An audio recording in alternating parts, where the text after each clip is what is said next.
तो प्रियो यहाँ पर हम स्पष्ट देखते हैं कि यीशु मसीह उस सिरकों को लेने के बाद, उस सिरका पीने के बाद अपना प्राण त्याग देते हैं और कहते हैं पूरा हुआ। मतलब प्रभु यीशु मसीह इस जगत में केवल पवित्र शास्त्र को ही पूरा करने आया था। ये पवित्र शास्त्र किसने दिया? परमेश्वर ने दिया था। मतलब ये परमेश्वर की इच्छा है प्रियो। परमेश्वर की दी हुई उस पवित्र शास्त्र को प्रभु यीशु मसीह पूरा करने इस जगत में आया। पवित्र शास्त्र के अनुसार यीशु मसीह मारा गया, गाड़ा गया और तीसरे दिन जी उठा। तो परमेश्वर की इच्छा को किस प्रकार प्रभु यीशु मसीह ने पूरा किया? तो पहला है प्रियो, परमेश्वर अपने पुत्र के द्वारा इस जगत का उद्धार दिलाना चाहता है। और दूसरा है प्रियो, पशु बलि को रोकना चाहता था। अब तीसरी है प्रियो, परमेश्वर अपना राज्य स्थापित करना चाहता था। हम सभी जानते हैं प्रियो, शैतान, पाप और मृत्यु मनुष्यों पर राज करने लगा प्रियो। अगर परमेश्वर की इच्छा यहाँ पर पूरी होनी है तो परमेश्वर का राज यहाँ पर होना बहुत जरूरी है। लेकिन हम देखते हैं इन मनुष्यों पर केवल पाप और शैतान और मृत्यु ही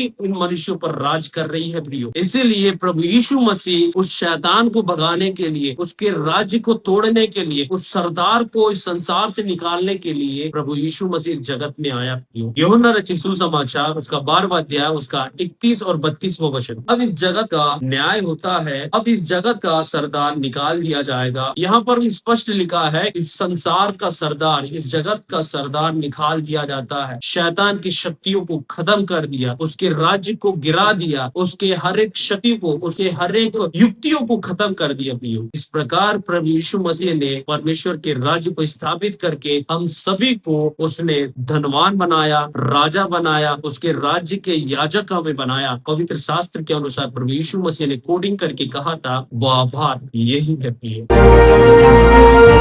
इसी कारण वह जगत में आते समय कहता है, बलिदान और भेंट तूने न चाही, पर मेरे लिए एक देह तैयार की।